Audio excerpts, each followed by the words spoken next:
నమస్తే, welcome to Disha T. So MLC elections అయితే వచ్చేసాయి. సో అది కూడా గ్రాడ్యుయేట్ ఎమ్మెల్సీ. సో ఫస్ట్ అసలు యూత్కి ఎమ్మెల్సీ గ్రాడ్యుయేట్ ఎలక్షన్స్ గురించి అసలు ఐడియా ఉందా లేదా అనేది మాత్రం తెలుసుకుందాం. అన్న, అసలు ఫస్ట్ మీకు ఎమ్మెల్సీ గ్రాడ్యుయేషన్స్ గురించి ఏమైనా అవగాహన ఉందా? అవగాహన ఉంది మేడం. నేను లాస్ట్ టైం ఆల్రెడీ ఎమ్మెల్సీ ఎలక్షన్లో నేను కూడా పాల్గొన్నాను. లాస్ట్ టైం మన తీన్మార్ మల్లన్న ఇండిపెండెంట్గా అప్పుడు పల్లరాజేశ్వర రెడ్డికి ఎగ్నెస్ట్గా కాంటెస్ట్ చేసినప్పుడు మేము మన తీన్మార్ మల్లన్నకు సపోర్ట్ చేశాము. ఎందుకంటే ఇది ప్రశ్నించే గొంతుకై, ఇది ప్రభుత్వంతో సంబంధం లేకుండా ఇప్పుడు ప్రభుత్వం ఉన్న వాళ్ళ ఎమ్మెల్సీ క్యాండిడేట్లు అయితే ఏమవుతుందంటే వాళ్ళు మాట్లాడడానికి వీలు లేకుండా వాళ్ళు చెప్పినట్టు వినేటట్టు ఉంటుంది. ఈ గ్రాడ్యుయేట్ ఎలక్షన్లో మేధావి వర్గం ఆలోచించాలి. ఎందుకంటే లాస్ట్ 2-3 ఎమ్మెల్సీ ఎలక్షన్లో కూడా మన ప్రభుత్వం వైపు ఉన్న ఎమ్మెల్సీ క్యాండిడేట్లు గెలిచారు. ఈసారి ఏంటంటే మేము డిఫరెంట్గా ఎన్నుకోవాల్సిన విషయానికి వచ్చేస్తే, నేను యూనివర్సిటీ స్టూడెంట్ని, మేము విద్యాసంఘాల్లో నేను పనిచేశాను.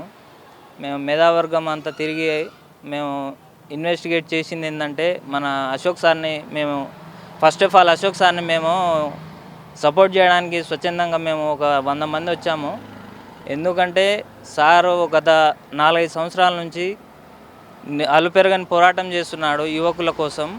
ఎందుకంటే ప్రతి ఒక్క విషయాన్ని ఆయన స్వచ్ఛందంగా ఆయన ఇన్స్టిట్యూట్ ద్వారా మొబిలైజ్ చేసి ప్రతి ఒక్క విషయాన్ని గ్రూప్ 2 అయితేంది, గ్రూప్ 3 అయితేంది, ఎస్ఐపిసి అయితేంది, ప్రతి ఒక్క విషయాన్ని రిజర్వేషన్, హారిజాంటల్ వర్టికల్ రిజర్వేషన్ల గురించి, గురుకులాల గురించి సార్ చాలా విషయాలు ఫైట్ చేశారు. కావున దాని గురించి మేము స్వచ్ఛందంగా ఇంకో క్యాండిడేట్ ఎవరంటే మల్లన్న ఉన్నారు కదా, మల్లన్న గురించి అంటే జనరల్గా మీరు ఇందాక అన్నారు కదా మల్లన్న అని చెప్పి, ఆల్మోస్ట్ తెలుసు. అంటే లాస్ట్ టైం కూడా మల్లన్న నుంచున్నారు ప్రశ్నించే గొంతు అని చెప్పి మీరే అన్నారు. మరి ఎందుకు మీరు మల్లన్నకు సపోర్ట్ చేయట్లేదు ఈసారి? ఆయన ఊసరవెల్లి లెక్క చేంజ్ అవుతున్నారు కదా. లాస్ట్ టైం ఉన్న ఆయన ఏంటంటే లాస్ట్ టైము స్వచ్ఛందంగా ఆయన ఇండిపెండెంట్గా నిలబడ్డారు. ఫస్ట్ బీజేపీకి వెళ్ళాడు, బీజేపీ నుంచి కాంగ్రెస్కి వచ్చారు. కాంగ్రెస్లో కూడా ఆయనే అనుచిత వ్యాఖ్యలు సీఎం మీద చేస్తున్నాడు. ఫస్ట్ ఏమో సీఎం కేసీఆర్ని ఆయన ఈ మాటలు ఆ మాటలు చెప్పి, తర్వాత మన రేవంత్ రెడ్డి మీద కూడా ఆయన అనుచిత వ్యాఖ్యలు చేశాడు. మేము కాంగ్రెస్ పార్టీ అభ్యర్థిని యాక్చువల్గా నేను సపోర్ట్ చేశాను. కాకపోతే మాకు చేసిన అన్యాయానికి మేము గత 11 నెలల నుంచి మేము జీవో నెంబర్ 46 గురించి తిరుగుతున్నాము. ప్రతి ఒక్క అధికారులను కూడా కలిసాము మేము. అయినా కూడా మాకు ఎటువంటి న్యాయం జరగలేదు. అందుకనే చెప్పేసి ఆయన కూడా ఊసరవెల్లిలాగా తిరిగి ఇప్పుడు మనం చెప్పిన ఆయన స్టూడియోకి వెళ్ళినా కూడా మాకు దగ్గర రానిచ్చే పరిస్థితి లేదు. అందుకనే మన అశోక్ సార్ని మేము సపోర్ట్ చేయడానికి సిద్ధపడ్డాము. ఓకే. సో అశోక్ సార్ని సపోర్ట్ చేస్తే అశోక్ సార్ కన్ఫామ్గా మీరు అనుకున్నట్టు ఉంటారని మీరు అనుకుంటున్నారా? 200% అశోక్ సార్ మా వెంటే ఉంటారు. ఆయన ఐడియాలజీ, ఆయన చేసే విధానము, ఆయన ఒక 20 years ప్రోగ్రెస్ని ముందే ఇప్పుడే డిసైడ్ అయి ఉన్నారు. కాకపోతే ఆయన ఇప్పుడు పాలిటిక్స్లో ఉన్నది ఎట్లా అంటే, ఇప్పుడు అందరూ వాళ్ళ విజన్ వేరుంటుంది. మల్లన్న ఉన్నారు, మల్లన్న ఏంటంటే అనుచిత ఏదో ఇక షెడ్యూల్ విడుదల చేసి వెళ్ళిపోతారు. సార్ అట్లా కాదు. సారు అంబేద్కర్ లెవెల్లో వెళ్ళే ఉద్దేశంలో ఉన్నారు. సార్ ఐడియాలజీ 2-3 మన నామినేషన్ వేసిన తర్వాత మీకు కూడా తెలుస్తుంది. సార్ ఏంటంటే గ్రౌండ్ లెవెల్ నుంచి వచ్చిన వ్యక్తి. ఆయన గురించి మనం చెప్పాల్సిన అవసరం లేదు. ఆయన మిడిల్ క్లాస్ నుంచి వచ్చిన వ్యక్తి కాబట్టి ఆయనకి ఎవరు ఎట్లుంటుంది. ఒక్కొక్క విద్యార్థులు రాత్రి 12 గంటలకు ఫోన్ చేసినా కూడా రిసీవ్ చేసుకుంటారు. నేను కూడా సార్ విద్యార్థి స్టూడెంట్, నేను గ్రూప్ 1 సార్ దగ్గర ఆన్లైన్ తీసుకున్నాను. నేను ఫోన్ చేసి మాట్లాడాను. సారు 12 o'clock కూడా ఈ డౌట్ ఉంది నాకు, ఇట్లుంది అని చెప్పేసి నేను చెప్తే సార్ మోటివేషన్ ద్వారా మేము చాలా చేంజ్ అయ్యాను. నేను ఇప్పుడు నేను రీసెర్చ్ స్కాలర్ని. తర్వాత నేను చాలా విద్యా సంఘాల్లో తిరిగాను, సార్లతో మాట్లాడాను. మా బ్రదర్ వాళ్ళు 2009-8లో మన తెలంగాణ ఉద్యమాలు తిరిగిన వాళ్ళకు కూడా మేము మాట్లాడితే వాళ్ళు కూడా చెప్పేది ఏంటంటే, మనం కూడా స్వచ్ఛందంగా అశోక్ సార్ని సపోర్ట్ చేయాలి. ఎందుకంటే ప్రశ్నించే గొంతుకై సార్కి ఎవరు సపోర్ట్ లేకున్నా మేము ఉన్నాము, మేము చేస్తామని చెప్పేసి వాళ్ళు కూడా మాకు హామీ ఇవ్వడం జరిగింది. ఓకే అన్న, మీకు గ్రాడ్యుయేట్ ఎమ్మెల్సీ ఎలక్షన్స్ గురించి ఏమైనా ఐడియా ఉందా? ఐడియా ఉంది మేడం. లాస్ట్ టైం ప్రీవియస్గా మీరు ఏమైనా వేసాను మేడం. సో లాస్ట్ టైం ఎలా ఉండే మీకు జనరల్గా? లాస్ట్ టైము తీన్మార్ మల్లన్నకు మేము సపోర్ట్ చేసాము. ఇండిపెండెంట్ క్యాండిడేట్ అని చెప్పేసి, జెన్యున్గా ఉంటాడు, సమస్యల మీద కొట్లాడతాడు అని చెప్పేసి అనుకున్నాము. ఈసారి కూడా మా జియో 46కు తీన్మార్ మల్లన్న మీరు గ్రామాలకు తరలి వెళ్ళండి, కాంగ్రెస్ పార్టీ సపోర్ట్ ఇవ్వండి అని చెప్పేసి మాట్లాడారు. సరే అని చెప్పేసి గ్రామాన బస్సు యాత్రలు మళ్ళీ పాదయాత్రలు చేస్తూ ప్రతి గడప తిరిగి కాంగ్రెస్ పార్టీ గెలుపులో మేము చాలా కృషి చేశాము. కానీ కాంగ్రెస్ పార్టీ అధికారంలోకి వచ్చిన తర్వాత తీర్మానం వలన ప్లేట్ ఫిరాయించారు అన్నట్టు. మేము చాలామంది విద్యార్థులు వెళ్ళి సార్ మా సమస్యలు పరిష్కరిస్తున్నారు కదా మీ ఆఫీస్కి వెళ్ళి అడిగితే వాళ్ళు ఏమంటున్నారంటే అది గవర్నమెంట్ తీసుకునే నిర్ణయం, గవర్నమెంట్ తీసుకోవాలని. మరి అట్లాంటప్పుడు నువ్వు ఎందుకు ఇచ్చావు హామీ? ఒక హామీని ఇచ్చి విద్యార్థులను రెచ్చగొట్టి మీరు నెరవేర్చని హామీలను ఎందుకు ఇచ్చారు? అది కరెక్ట్ కాదు కదా. ఈసారి ఎమ్మెల్యే ఎలక్షన్స్లో మేము ఏ రాజకీయ పార్టీకి సంబంధించిన వ్యక్తికి అయితే మేము సపోర్ట్ చేయాలనుకోవట్లేదు. ఏదైతే ఇప్పుడు ప్రజలు మాకు తెలిసిన విషయం ఏంటంటే అశోక్ సార్ గారు అంటే Ashok online academy Ashok sir గారు నిలబడుతున్నారని తెలిసింది. సార్ ఒక ఇన్స్టిట్యూట్ ఓనరే కాకుండా ఒక విద్యావేత్త, సమాజంలో విద్యార్థుల పరంగా కానీ, నిరుద్యోగుల పరంగా కానీ, ఉద్యోగుల పరంగా కానీ ఎటువంటి సమస్య వచ్చినా నిస్వార్థంగా ఏ రాజకీయ పార్టీకి సంబంధం లేకుండా నిరంతరం ఫైట్ చేస్తున్నాడు. రీసెంట్గా గురుకులం రిలింక్విష్మెంట్ మీద కొట్లాడాడు. జియో 46 మీద కూడా ఆల్రెడీ చాలా ఉద్యమాలు చేశాడు. అలాగే ఇప్పుడు మళ్ళీ డిఎస్సి పోస్టులు కానీ మన గ్రూప్స్ పోస్టులు పెంచడంలో కూడా క్రియాశీలక పాత్ర పోషిస్తున్నాడు సారు. ఇంకోటి ఏంటంటే మొన్న రీసెంట్గా సార్ ఒక స్టేట్మెంట్ ఇచ్చారు. నేను ఎలక్షన్లో గెలిచినా ఒకవేళ గెలవకపోయినా విద్యార్థుల పక్షాన్ని నిలబడతా, ఏ రాజకీయ పార్టీకి నేను తొత్తుగా వివరించను అని క్లియర్ కట్ ఒక స్టేట్మెంట్ ఇచ్చారు. ఇంకోటి ఈ ఆఫ్టర్ ఎలక్షన్ తర్వాత కూడా జియో 46 ఉద్యమానికి మీకు సపోర్ట్ చేస్తాను. అవసరమైతే మీ తరపున ఎవరైతే నష్టపోయిన బాధితులు ఉన్నారో వాళ్ళకు మిగిలిపోయిన ఖాళీలు ఇంకొని పోస్టులు క్రియేట్ చేసి వాళ్ళకు న్యాయం చేసే విధంగా మీ అమరనీయ అధ్యక్షుడు నేను కూర్చుంటా అని చెప్పేసి భారీ స్టేట్మెంట్ ఇచ్చారు. అట్లానే గ్రూప్ 4 పోస్టులను పెంచడం కానీ ఇంకో డిఎస్పీ పోస్టులను పెంచడం కూడా కృషి చేస్తానని చెప్పారు. గెలిచినా ఓడినా కానీ మీకు వస్తే నిలబడతా అన్న ఒక ఏ నాయకుడు కూడా అంటలేడు. ఇప్పుడు అదే తీర్మానం వల్ల ఉన్నారు. ఇంతవరకు ఎమ్మెల్సీ ప్రకటించి దాదాపు ఒక 4-5 డేస్ అవుతుంది. ఇంతవరకు ఏ విద్యార్థి ఇప్పుడు జియో 46 బాధితులను కానీ, డిఎస్సి బాధితులను కానీ, గురుకుల బాధితులను కానీ, ఇప్పుడు గ్రూప్స్ బాధితులు ఎవరిని కూడా ఇంతవరకు అసలు తీర్మానం అనే వ్యక్తి ఎవరిని కలవలేడు. ఉద్యోగ సంఘాల నేతలను, రాజకీయవేత్తలను కలిసి వాళ్ళ ఓట్లను కొనేసి ఉద్యోగ సంఘాల నేతలను వాళ్ళ ఓట్లను కొనాలని ప్రయత్నం చేస్తున్నది మాకు తెలిసింది. కానీ మా నిరుద్యోగుల పక్షాన కానీ, మా విద్యార్థి లోకం పక్షాన కానీ 100% అశోక్ సార్ పక్షాన మేము నిలబడతాం. గడప గడప తిరుగుతాం. ప్రతి విద్యార్థికి ఒక లైబ్రరీకి, ఒక స్టడీ హాల్స్కు, మళ్ళీ ఇంకేంటి యూనివర్సిటీలకు కానీ ఎక్కడికైనా వెళ్తాం. మేము వెళ్ళేసి సార్కు భారీ మెజార్టీతో గెలిపించుకునే ప్రయత్నం అయితే మేము పక్కా చేస్తాం.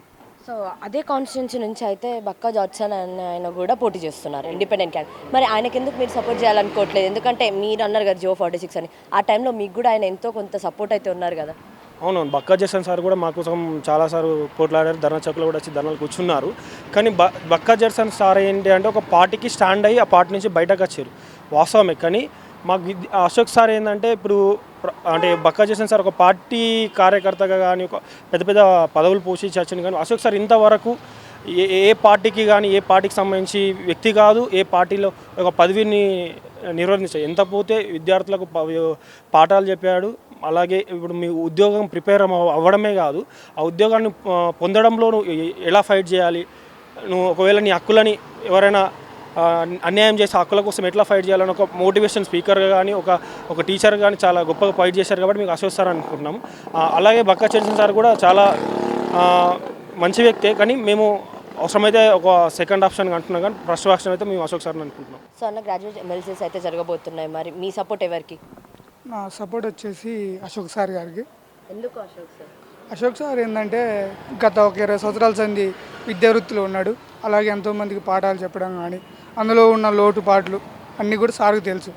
సో పాఠాలు చెప్పినంత మాత్రాన ఖచ్చితంగా సార్కే ఇవ్వాలి ఓటు అని ఏమైనా రూల్ ఉందా? అట్లనే ఏం లేదు. కాకపోతే మిగతా వాళ్ళు పోటీ చేసే వాళ్ళందరూ కూడా ఒక పార్టీకి సంబంధించి ఇక్కడ ఇది ఎమ్మెల్యే కాకపోతే ఎంపీకి కాకపోతే ఎమ్మెల్సీ ఇలా ఏదో ఒక సీట్ వస్తే దానికే పోటీ చేద్దామని ఉద్దేశంతో ఉన్నారు. సార్ ఏంటంటే సారు తనంతా తను రాలేదు. ఫస్ట్ ఆఫ్ ఆల్ మా అందరు ఆవేదన చూసి, విద్యార్థులందరూ ఆవేదన చూసి అసలు వీళ్ళకి ఏం కావాలి, వీళ్ళ కోసం నేనేం చేయగలుగుతా, నాకంటే ఒక పదవి ఉంటే ఒక విద్యార్థుల కోసం ఏదో ఒక విధంగా కొట్లాడగలుగుతా కదా, కాబట్టి నేను పోటీ చేయాలని అనుకుంటున్నాను చెప్పేసి మేము పోయి అడగడం వల్ల సార్ అప్పుడు మా కోసం ముందుకు వచ్చి ఈరోజు ఎమ్మెల్సీ పోటీ చేయడం జరుగుతుంది. కాబట్టి దానికోసం చూస్తూనే ఉన్నాం మనం రోజు. సారు చేసిన దీక్షలు కానీ, సారు 46 కోసం పోరాటం కానీ, అలాగే ఎన్నో విధాలుగా ప్రతి విధాలుగా కూడా సార్ స్వార్థం చూసుకోలేదు. ప్రతి దాంట్లో కూడా ఏదో ఒకటి చేద్దాం, విద్యార్థుల కోసం ఏదో ఒక కష్టపడదాం, వారికి ఏదో ఒకటి చేయాలనే ఉద్దేశంతో వచ్చింది. కాబట్టి మా సపోర్ట్ అయితే ఆల్వేస్ అశోక్ సార్ గారికి, వేరే వాళ్ళకైతే మేము సపోర్ట్ చేయం. ఎందుకు మీరు తీర్మాన్ మల్లన్న కానీ లేకపోతే బక్కా జార్జన్ గారికి కానీ సపోర్ట్ చేయట్లేదు? తీర్మాన్ మల్లన్న గారు ఇదివరకు ఆ మూమెంట్లో మరి టీఆర్ఎస్ ఉన్నప్పుడు బాగానే పోరాటం చేశాడు పార్టీని దించడానికి. అప్పుడు చేసిన దాంట్లో స్వార్థం అవ్వబడుతుంది. ఎందుకంటే ఇప్పుడు పోయి ఎవరైనా కలిసినా కూడా విద్యార్థులు కానీ వాళ్ళ కోసం మాట్లాడడం కానీ, మేము కూడా సార్ని కలుద్దామని వెళ్ళాం. గెలిచిన తర్వాత పట్టించుకోకపోవడం, ఈ 46 గురించి పోతే కూడా సార్ కూడా ఎటువంటి రెస్పాన్స్ లేదు సార్ నుండి. కాబట్టి మేము దాని గురించి అని సార్ యొక్క ఆలోచన విధానం మాకు అర్థమైపోయింది. ఆయన ఓన్లీ ఏదో ఒక పదవి కోసం పాకులాడుతున్న అర్థమైపోయింది. కాబట్టి మేము ఖచ్చితంగా సపోర్ట్ చేయం. అశోక్ సార్ గారికి సపోర్ట్ చేస్తాం. సో గ్రాడ్యుయేట్ ఎమ్మెల్సీలో మీ సపోర్ట్ ఎవరికి? గ్రాడ్యుయేషన్ ఎలక్షన్లో మా సపోర్ట్ అంటే ప్రస్తుత పరిణామాలు చూస్తుంటే ఏ వ్యక్తి అయితే నిరుద్యోగుల గొంతుగా మారబోతున్నాడు, ఏ వ్యక్తి అనుక్షణం కోసం నిరుద్యోగుల గురించి మాట్లాడుతున్నాడు, ఏ వ్యక్తి నిరుద్యోగుల కోసం పోరాటం చేసి జైల్లోకి వెళ్ళాడు అనే అంశాలని మనం పరిగణలోకి తీసుకోవాలి. ఇవన్నీ చూసుకుంటే ప్రస్తుతం టాప్ మోస్ట్లలో ఇప్పుడు అశోక్ సార్ కానీ, నెక్స్ట్ తీన్మార్ మల్లన్న కానీ, బక్కా జెర్సన్ సార్ కానీ వీళ్ళే ఉన్నారు. కానీ నా మద్దతు ఇండివిజువల్గా వచ్చేసరికి నా మొదటి ప్రాధాన్యత ఓటు వచ్చేసి నేను కంపల్సరీ అశోక్ సార్కే వేస్తాను. ఎందుకు అశోక్ సార్? అశోక్ సార్ ఎందుకు అంటే ఇప్పుడు అశోక్ సార్ని మేము చూస్ చేసుకోవడానికి స్పెషల్గా నేను ఒకసారి కాల్ చేయడం జరిగింది అశోక్ సార్కి. సార్ ఈసారి ఎమ్మెల్సీ ఎలక్షన్లో మీరు ఖచ్చితంగా నిలబడాలి, గ్రాడ్యుయేషన్ ఎలక్షన్లో మీరు నిలబడాలి సార్. ఎందుకంటే నిరుద్యోగుల ప్రతి సమస్య మీకు తెలుసు. ఏ నోటిఫికేషన్లో ఏ జీవోలు ఉన్నాయి, ఏ గ్రూప్స్లో ఎన్ని ఉద్యోగాలు ఉన్నాయి, అవి కేటగిరీ వైజ్ ఎంత డివైడ్ చేస్తారనే అంశాల మీద మీకు కరెక్ట్గా పట్టు ఉంది. మీరు ఆల్రెడీ జర్నలిస్టు అండ్ మీరు ఉపాధ్యాయులు కూడా. సో ఈ ఒక్కసారి మా నిరుద్యోగుల తరపున మీరు ఎమ్మెల్సీగా బరిలోకి దిగి గెలిస్తే మా నిరుద్యోగుల గొంతుకగా మండలిలో ప్రశ్నిస్తారనే నమ్మకం మాలో ఉంది. సో మా నిరుద్యోగుల తరపున మీరే ఖచ్చితంగా ఈసారి బరిలో ఉండాలని చెప్పేసి నేను కూడా స్పెషల్గా రిక్వెస్ట్ చేయడం జరిగింది. అందుకే నేను నా పూర్తి స్థాయి మద్దతు అశోక్ సార్కే ప్రకటిస్తాను. నేనే కాదు, నాతో పాటు నా డిగ్రీ ఫ్రెండ్స్, పీజీ ఫ్రెండ్స్ కానీ, నా కొలీగ్స్ జియో 46 మిత్రులు కానీ వాళ్ళందరినీ ఖచ్చితంగా మోటివేట్ చేసి అశోక్ సార్ వైపు మళ్ళే విధంగా, అశోక్ సార్కి మద్దతు తెలిపే విధంగా నా శాయశక్తిలో ప్రయత్నం చేస్తాను. ఎందుకు తీన్మార్ మల్లన్న కానీ లేకపోతే బక్కా జెర్సన్ కానీ వద్దనుకుంటున్నారు మీరు? తీన్మార్ మల్లన్న ఇప్పుడు ఎమ్మెల్సీ ఫైట్ చేసింది కదా మీకోసం. మరి మా కోసం ఏం ఫైట్ చేయలేదు. మరి ఆయన మ్యాక్సిమం మల్లారెడ్డితోటే ఫైట్ చేసిండు ఆయన. అది వాళ్ళ వ్యక్తిగత, ఆయన ఎందుకు ఫైట్ చేసిండో అది అందరికీ తెలుసు. మా కోసం తీన్మార్ మల్లన్న ఫైట్ చేశారు అనేది అది అబద్ధం. ఇంకా ఆతోటి ఏ స్టార్ట్ అయితే అన్నీ పెట్టుకోవచ్చు మనం. సో నేనేమంటున్నానంటే తీన్మార్ మల్లన్న అనేది ఒక జాతీయ పార్టీ ఎమ్మెల్సీగా కాంగ్రెస్ పార్టీ టికెట్ ఇచ్చింది. ఇప్పుడు కాంగ్రెస్ పార్టీలో హైకమాండ్ ఏ మాట చెప్తే అదే వేదం అవుతుంది. సో తీన్మార్ మల్లన్న కాంగ్రెస్ పార్టీ మేము చూసుకుంటామంటే తీన్మార్ మల్లన్న కూర్చుంటాడు. కానీ ఇండిపెండెంట్గా వచ్చే అశోక్ సార్ని నిలబెట్టుకుంటే, అశోక్ సార్ గెలిస్తే మేము చూసుకుంటామంటే మీరు మమ్మల్ని చూసుకుంటారు కానీ నిరుద్యోగులు నన్ను చూసుకునేటట్టు లేరు సార్. ఖచ్చితంగా మీరు ఇచ్చిన జాబ్ క్యాలెండర్ని అమలు చేయాలి, ఖచ్చితంగా భర్తీ చేయాలని క్వశ్చన్ చేస్తారు. అందుకే మరి ఇప్పుడు సార్ విన్ అయిన తర్వాత ఒకవేళ సార్ కూడా ఏదైనా పార్టీలో జాయిన్ అయిపోతే అప్పుడు ఏం చేస్తారు? జాయిన్ అవ్వారనే నమ్మకం ఉంది. ఎందుకంటే నిరుద్యోగుల కష్టం దగ్గర నుండి చూశాడు. నిరుద్యోగుల తరపున యాక్చువల్లీ ఏదైనా ఉద్యమం చేస్తే నిరుద్యోగులు జైళ్ళకి వెళ్ళిన సందర్భాలు చూసాం. కానీ సపోర్ట్గా వచ్చిన ఒక వ్యక్తి, ఒక ఇన్స్టిట్యూట్ ఫ్యాకల్టీ డైరెక్టరు జైలుకి వెళ్ళిన సందర్భాలు మనం అరుదుగా చూసాము. ఒక నిరుద్యోగుల కష్టం తెలిసిన వ్యక్తి ఖచ్చితంగా వేరే పార్టీ కండువా కప్పుకోవడనే నమ్మకంతో అశోక్ సార్ని చూస్ చేసుకున్నాము. సో చెప్పండి, ఈ ఎమ్మెల్సీ గ్రాడ్యుయేషన్ ఎలక్షన్స్లో మీ మద్దతు ఎవరు తెలుపుతున్నారు?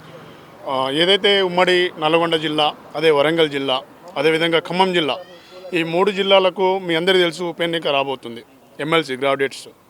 దానికి సంబంధించి జియో నెంబర్ 46 బాధితులు కానీ, అదేవిధంగా మా స్టూడెంటు, అలాగే మా యువత, మేమందరం అశోక్ సార్కి ఏకగ్రీవంగా పూర్తి మద్దతు ఇవ్వబోతూ ఉన్నాం. ఎందుకంటే ఈరోజు నిరుద్యోగుల తరపున ఒక ప్రజా గొంతుకై ఆయన చేసిన పోరాటాలు మాకు స్ఫూర్తినిచ్చాయి. అందుకనే ఈ సందర్భంగా మేము అశోక్ సార్కి మా పూర్తి మద్దతు ప్రకటిస్తూ ఉన్నాం. అసలు అంటే ఎందుకు అశోక్ సార్ చూస్ చేసుకున్నారు? మిగతా వాళ్ళు కూడా ఉన్నారు కదా, ఎలా అంటే తీన్మార్ మల్లన్న ఆల్రెడీ అందరికీ తెలిసిన ఆయన. తర్వాత మనం ఇంకొకళ్ళని చూసుకున్నా కూడా బక్కా జెర్సన్, ఆయన కూడా అందరికి తెలిసిన వాళ్ళు కదా. మరి ఎందుకు వాళ్ళు ఇద్దరు కాదనుకుంటున్నారు మీరు? ఏదైతే ఈ తీన్మార్ మల్లన్న మీరు అంటున్నారో, ఆయన ఒక అంటే రంగులు మార్చే, అంటే ఊసరవెల్లిలాగా రంగులు మార్చే వ్యక్తి కాకుండా మా జీవితాలను రంగులమయం చేసే వ్యక్తిని చూస్ చేసుకోవాలనుకుంటాం. ఎందుకంటే మీరు చూస్తూ ఉన్నారు, ఆయన పోరాటం కేవలం రాజకీయ పరంగా లేదంటే ఎవరైనా తిట్టడం కానీ ఆ విధంగా చేశాడు. కానీ ఏ రోజున నిరుద్యోగుల పక్షాన రోడ్డు మీదకి వచ్చి కొట్లాడిన పాపాన పోలేదు.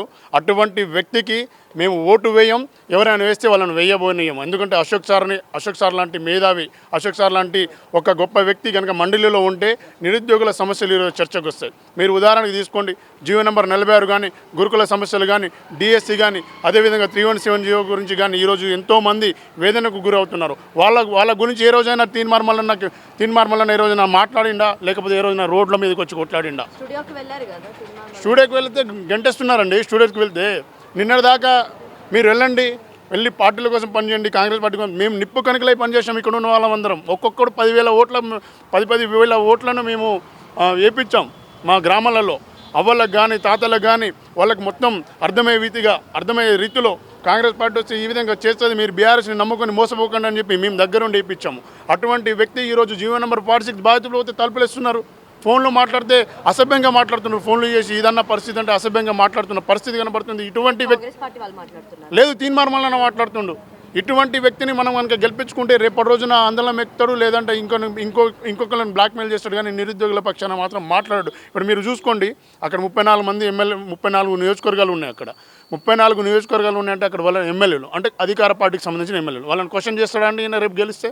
చేయడు. కాబట్టి అటువంటి వ్యక్తిని మేము గెలిపించబోము. అటువంటి వ్యక్తికి ఒక్క ఓటు కూడా పడకుండా మేము చూసుకునే బాధ్యత మేము తీసుకుంటాం. బక్కా జడ్సన్ సార్ కూడా ఒక రాజకీయ నాయకుడు, సరే ప్రముఖ సామాజికవేత్త, కానీ అతను నిరుద్యోగుల పక్షాన 2-3 సందర్భంలో మాట్లాడాడు తప్ప ఎక్కడ మాట్లాడదు. కాబట్టి మేము రాజకీయాల జోలికి ఇక్కడ పోదలుచుకోలేదు. ఇండివిజువల్గా ఏదైతే మా గురువు గారు మాకు పాఠాలు చెప్పిన వ్యక్తి, అటువంటి వ్యక్తి కనుక మండలిలో ఉంటే మాకు ఏదైనా చేస్తాడనే ఉద్దేశంతో మేము అశోక్ సార్ వెంట నడుస్తున్నాం. అశోక్ సార్ సైన్యం మేము కదులుతున్నాం. రేపటి రోజున మీరు చూసుకుంటే భారీ మెజార్టీ తోటి ఇక్కడ ఉమ్మడి ఖమ్మం కానీ, అదేవిధంగా వరంగల్, అదేవిధంగా నల్గొండ జిల్లాలో ఈ 3 జిల్లాలు ఉన్న పట్టభద్రులు సార్కి భారీ మెజార్టీతో గెలిపించబోతున్నారు. ఇది మాత్రం సత్యం. అన్న ఎమ్మెల్సీ గ్రాడ్యుయేషన్ ఎలక్షన్స్ అయితే జరగబోతున్నాయి, మరి మీ మద్దతు ఎవరికి గెలుపుపోతున్నారు మీరు? ఫస్ట్ థింగ్ ఏంటంటే, నా మద్దతు వరకు ముందు చెప్పేదానికంటే ముందు ఏంటంటే, ఈ ఎలక్షన్లో ఎమ్మెల్సీ ఎలక్షన్లో అశోక్ సార్ని భారీ మెజారిటీ అంటే ఎట్లా అంటే అసలు ఏ పార్టీ కూడా కనివిని ఎరగని రీతిలో అశోక్ సార్కి అయితే బంపర్ మెజారిటీ ఇస్తాం. సో మీరు ఇక్కడ అర్థం చేసుకోవచ్చు, మీ అందరం అశోక్ సార్కి అభిమానులము. సార్ ఏదో పార్టీ నుంచి వచ్చి నేను నిలబడతా అన్నట్టు కూడా కాదు. మీరు గుర్తుపెట్టుకున్నట్టయితే జీవో నెంబర్ 46 అంశమైనా, తర్వాత గురుకులాల గురించి అయినా, తర్వాత ఎవరైతే ఇంకా నిరుద్యోగులు 317 జీవో ఎవరైనా కానీ కూడా ఫస్ట్ వాళ్ళకి ఏమైనా ఆపద ఉంది అని అంటే వాళ్ళు సీఎం తర్వాత ఇంకా ఎవరి దగ్గర ప్రభుత్వ ప్రతినిధుల దగ్గర పోయేదానికంటే ముందే ఫస్ట్ అశోక్ సార్ దగ్గర పోతారు. ఎందుకంటే అశోక్ సార్ అంటే అరే మాకు ఇంత నమ్మకము, ఆయన దగ్గర పోతే ఏదైనా పని జరుగుతుంది అని అనుకుంటారు అనమాట ఎవరైనా కానీ. సో అట్లాంటి వ్యక్తిని మేము గెలిపించుకోవాల్సిందిగా మా మొదటి బాధ్యత. అండ్ వన్ మోర్ థింగ్ ఏంటంటే, అట్లాంటి సార్ కూడా ఇప్పుడు మేము ఏం కావాలన్నా మాకు ఇది పరిస్థితి ఉంది, ఇట్లుంది అట్లుంది అని ఏదైనా చెప్పాలనుకున్నా కానీ కూడా సార్ మా గొంతుకై హాల్లో ఏదైతే హౌస్ ఉంటుందో దాంట్లో మాట్లాడాలి ఖచ్చితంగా. మేము అశోక్ సార్ని ఎమ్మెల్సీ ఎలక్షన్లో 100% గెలిపించుకుంటాము. అండ్ వన్ మోర్ థింగ్ ఇంకోటి ఏంటంటే, ఏ పార్టీలాగైనా కానీ కూడా మేము అతీతం కాదు, మాకు ఎవరి గురించి అవసరం లేదు. ఇప్పుడు ఏంటంటే మీరు ఎగ్జాంపుల్ చూసుకున్నట్టయితే ఇప్పుడు గ్రూప్ 1, గ్రూప్ 2 ఇంకా మిగతా గ్రూప్ 3 ఎగ్జామ్స్ ఏవైతే పోస్ట్పోన్ అయ్యి అంటే పేపర్ లీకేజ్ ఇష్యూస్ గురించి మాట్లాడడానికి కూడా సార్ చాలా ముందుండి మాట్లాడిండు. పోస్టులు పెంచడానికి కూడా మొన్నటి కూడా సార్ కొట్లాడి నిరుద్యోగుల కోసం కూడా జైలుకు పోయి ఒక ప్రైవేట్ ఇన్స్టిట్యూట్లో కొన్ని 100 కోట్ల రూపాయలు సంపాదించుకుంటూ ఉంటారు. చాలా ఇన్స్టిట్యూట్లు అయితే వాళ్ళ దగ్గర పెట్టెల డబ్బులు సరిపోక బస్తలలో కుక్కుంటూ ఉంటారు. అట్లా సంపాదించుకోవాల్సిన టైంలో సారు జైళ్ళల్లో ఉండి స్టూడెంట్స్ కోసం ఎన్నో చేసిండు. సో ఇప్పుడు ఎట్లా అంటే గాయం తెలిసినోడే సాయం చేస్తాడు అని అంటారు కదా. సార్ కూడా ఊర్ల నుంచి వచ్చి చదువుకొని వచ్చి బయటకు వచ్చి ఒక ఇన్స్టిట్యూట్ స్టార్ట్ చేసి అరే మీరు చూడండి అమ్మా ఇప్పుడు ఏడ చూసినా కానీ కూడా 40-50 వేలు ఉంది, ఏ యాప్ చూసినా కానీ కూడా మినిమం కమ్సే కమ్ 10-15 వేలు ఉంది. కానీ రూపాయికి మీకు ఏమొస్తుంది ఒకసారి చెప్పండి, ఒక రూపాయికి ఏమైనా వస్తుందా, మీకు చాక్లెట్ అని వస్తుందా? అట్లాంటిది గ్రూప్ 2, గ్రూప్ 3 ఎస్ఐపిసి సంబంధించిన ఏ యాప్ అయినా కానీ కూడా సార్ ఒక రూపాయికి పెట్టిండు. ఇప్పుడు సార్ అట్లనే ఒక 5,000, 10,000 పెట్టుకున్నా కానీ కూడా 100 కోట్లు డబ్బులు సంపాదించుకోవచ్చు. కాకపోతే స్టూడెంట్స్ కోసం సార్ ముందుండి నడిపిస్తూ ఉన్నాడు. 100% ఎమ్మెల్సీ ఎలక్షన్లో అశోక్ సార్కి మా మద్దతు పూర్తిగా ఉంటుంది. సార్ని 150,000 కంటే ఎక్కువ మెజారిటీతో గెలిపిస్తున్నాం. గుర్తుపెట్టుకోండి, అశోక్ సార్ ఎవరైతే ఉన్నారో ఆ సార్ విజయం తథ్యం, అంతే మీరైతే గుర్తుపెట్టుకోండి. 100% గెలుస్తాడు. సో అందరైతే ఇక్కడ అశోక్ సార్కి అయితే మద్దతు తెలుపుతున్నారు, ఖచ్చితంగా ఆయననే గెలవాలని చెప్పి మరి ఇక్కడ విద్యార్థులు అయితే అనుకుంటున్నారు. మరి నెక్స్ట్ ఎలక్షన్స్లో చూడాలి ఎలా ఉంటుందో. సో ఇక్కడైతే కొంతమంది ఎవరు వచ్చేసారు. సో వీళ్ళైతే జియో 46 వాళ్ళే కదండి మీరు? జియో 46 అండి. ఏంటండి ఇక్కడ తిరుగుతున్నారు ఎండలో? ఇప్పుడే అశోక్ సార్ దగ్గరికి వచ్చి వెళ్తున్నాం. ఓకే, అశోక్ సార్ దగ్గరికి వచ్చారా? ఎందుకండి? గత ఎమ్మెల్సీ ఎలక్షన్లో తీన్మార్ మల్లకి సపోర్ట్ చేసినాం. ఆయనకు ఒక 500 ఓట్లు వేసినాం. ఈసారి మేము 500 ఓట్లు వేయకపోగా ఇంకొక 1000 ఓట్లు జడదంగటానికి షడదంగి అశోక్ సార్ని ఎలా గెలిపించాలనే ప్రయత్నం మీద మేము వచ్చినాం అనమాట. ఎందుకు ఆయనని ఓట్లు వేయొద్దు అట్లా ఇట్లా అని చెప్పి జ్ఞానోదయం అయింది కాబట్టి. జ్ఞానోదయం అంటే ఏంటి, ఆయన మంచి చేయలేదా? డిగ్రీ పట్టా వచ్చినందుకు దాన్ని వేస్ట్ చేసుకోకూడదని అశోక్ సార్ లాంటి మేధావిని గెలిపించాలి అని మేము ప్రయత్నం చేస్తున్నాం. సో అశోక్ సార్కి మీరు సపోర్ట్ చేస్తా అంటారు. మరి బక్కదర్శన్ కూడా ఉన్నారు కదండి, ఆయన కూడా మీకు హెల్ప్ చేస్తారు. యాక్చువల్గా మేము అదే అనుకున్నాం, కానీ నిరుద్యోగుల కోసం మొదటి నుంచి ప్రయత్నిస్తున్న వ్యక్తి అశోక్ సార్. గత 3 సంవత్సరాలుగా నిరుద్యోగులకు ఏ సమస్య వచ్చినా తన అర్ధరాత్రి తన తలుపు తట్టినా కానీ మేల్కొని ఏకైక వ్యక్తి తెలంగాణలో నిరుద్యోగుల గొంతుకైన అశోక్ సార్కి మా ఓటు ఉంటుంది ఈసారి.